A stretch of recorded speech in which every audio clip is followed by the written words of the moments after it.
What is up, guys? We are back here on the Supercross BMX YouTube channel. We got the Grands right around the corner, and basically I wanted to take you guys, highlight a couple of the best and not so best moments of the season.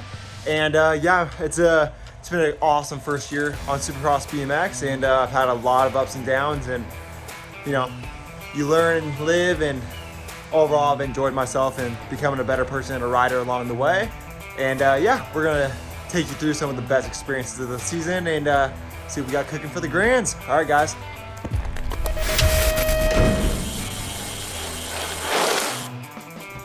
So basically in this video, I want to break it down into the 5 moments. I would say along those weekends of racing that we're going to talk about, some of them were really good and really bad in the same weekend, but that's sometimes how it works in BMX. You know, we have 2 to 3 days of racing throughout all of our weekends, and you're gonna have some peaks, you're gonna have some lows, and overall, the whole year, that's been my life. It's just a straight roller coaster. But the first race we're gonna talk about is Tulsa, Oklahoma, Legacy Nationals. Let's get into it. Started the weekend off. We're racing Elite Men Friday and Saturday, Nat Champs on Sunday, and it was my best at the time, my best weekend overall in USA BMX Elite Men. Started out the weekend with another 5th in the semi. That seemed to be the story of my life for quite a while. Look at the tree. It's Christmas time. My mom hooked it up. Good job, Mom. Yeah, so we started out with a P2 in the B main on Friday, which that was at the time my best result. I was stoked with it, and you know, we built off of that. The next day had a P4 in the B main, and I mean, the B mains were getting old, super old. But you know, that was a challenge for later in the year that we would try to accomplish. But mainly Nat Champs was the crazy one we're going to talk about. Started the Nat Champs day off not too bad. I went 2-2-1, 2-1-1 in motos, 2-2-1, didn't matter. Second gate pick in the main, had gate 2. You know, had a lot of talented riders in the mix.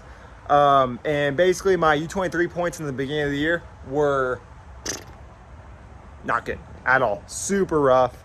And we only had 3 spots for the Worlds, and I knew I had to perform and try to get that sleeve to try to make the Worlds team. And I did everything in my power to, whole shot of the main, and I got together with another rider, and boom, went down. You guys will see the crash, explosion. And yeah, it's racing, stuff happens. And you know, thankfully we were able to be healthy, and in 2 or 3 weeks after that, we found ourselves in Turkey. So next up, we flew across the pond, found ourselves in Turkey, and that was for stops 1 and 2 of the UCI World Cup Series. I was racing U23 in that series, and yeah, it was an unbelievable weekend. Last year, I flew over to Glasgow for stops 1 and 2 of the World Cup Series, and those were my first World Cups ever. It was an amazing experience, but that amazing experience was an LCQ in a 1/8 final, and that's not what I fly over there for. That's not how I work for. And I had trained my butt off to get myself in a better place and a better position for this next year. And the hard work showed off. And yeah, I made both of the main events to start off the season in U23. It was a P7 and a P5, so a top 5 to end off that weekend. And that was awesome. I felt like I was on top of the world, just coming off of injuries last year. You know, results that weren't what I wanted, and it's always cool to, you know, finally put some results on the board and remind yourself you can do it.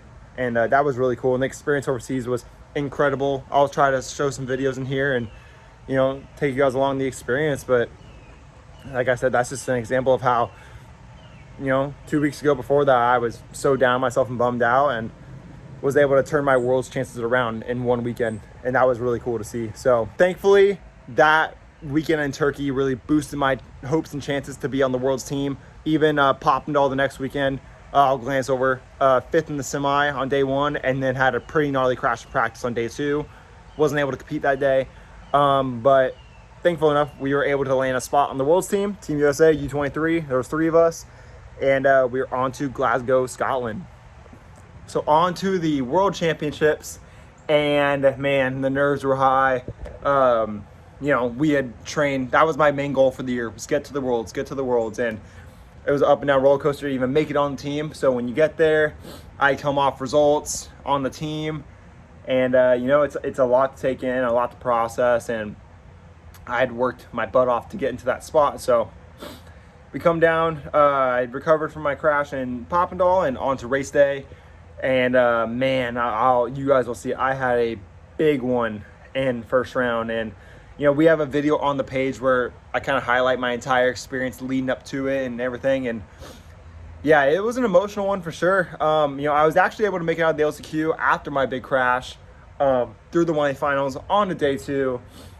And man, my body was wrecked, and I just wasn't able to get it done through quarters. So we went out in quarters, and yeah, that was, quite an emotional experience. Just everything. It's so mental, this sport, and the way you're able to accomplish things. And just getting on the team was a big accomplishment in itself. But I wanted to perform and do what I did in Turkey, and it sucked to not be able to do that. It was really cool to have my family in Scotland, and this bike I ride has been taking me across the world, and I'm super thankful for that and everything I've gotten to do. And I could ramble on about the worlds all day long, but either way, that one's over with, and we're on to the next. So next up, what we got is Louisville, Kentucky, and probably the most famous track we race all year. I feel like I've been racing there since I was 5 years old, have only missed it one time in my life. Yeah, it's always been the closest I've been to making main events in Elite. I gel with the track. I like making moves there. The first turn is always super fun to dive bomb. And yeah, I believe day 1, snatched a P4 in the B main, and was getting really tired about that. I need to get the monkey off the back and get one finally, so I know that feeling. I can do it again. And on day 2 of racing, I was finally able to capture my first USA BMX Elite Men A main. I was ecstatic. It was super fun to finally have that feeling, know I could do it. I think it was a P7 in the main, which of course is not what we aim for, but we're in the main. Finally got to know what it felt like to be up front like that, and was stoked. And we'll glance over California. I was even able to make my second A main over there. So, once you get one, then they become a little bit easier. Just, the pressure is still there as always, but you're able to know you can do it. And that was always something really cool that I was able to finally accomplish and move on. So the last race I want to talk about before we go into the Grands was the last race we just had, which was Rock Hill, South Carolina. And we just had a video about that on the channel as well. But man, it was a rough start to the weekend. Motoed Friday and Saturday, not riding like myself. I've never really been a fan of that track. Just for myself, I've had some crashes, some injuries, and that part of the sport sucks and it lingers. And either way, Sunday morning, decided, screw it. I'm going to jump up to Elite Men for UCI. And, it was my last year in U23 anyway, so I might as well start getting the experience now. And rode really decent in the motos. It was really windy. I was able to put myself in good positions, put myself in the semi, made a gnarly pass in the last turn in my semi. And found myself in the main event and fought through the wind and got my career best finish of 4th place in Elite Men. And that was the last race we had going into the Grand. So if anything, I'm going in there with a lot of confidence off my career best finish. It'll be cool to mix it up again, just see where I can put myself in. Or we'll have fun. The whole Supercross family, team, everyone is going to be there. And that's, you always want to perform, but you also want to remember to enjoy yourself. It is the Grands. It's stressful. Put a lot of pressure on yourself, since you were young. And you always got to remind yourself, this is what we do. It's fun. You got to enjoy it. And for all the kiddos out there that if it's make or break, you win the Grands, you've had your whole year, just know I've been there. I've won it. I've lost it. I've crashed out in quarters.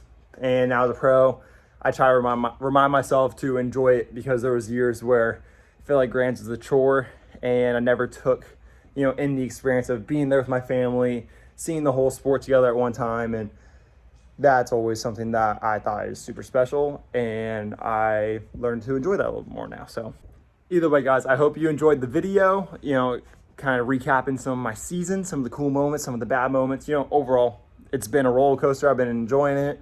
And let's add some more good moments here at the Grand. So like, subscribe. We'll see you there. Stop by the tent, grab some stickers, grab an autograph. KJ will be there, myself will be there, and the whole team. So Let's enjoy it. We'll see some new fly kits and stop by and say what's up. Let's have some fun. We'll see you guys at the Grands. Peace out. Safe travels.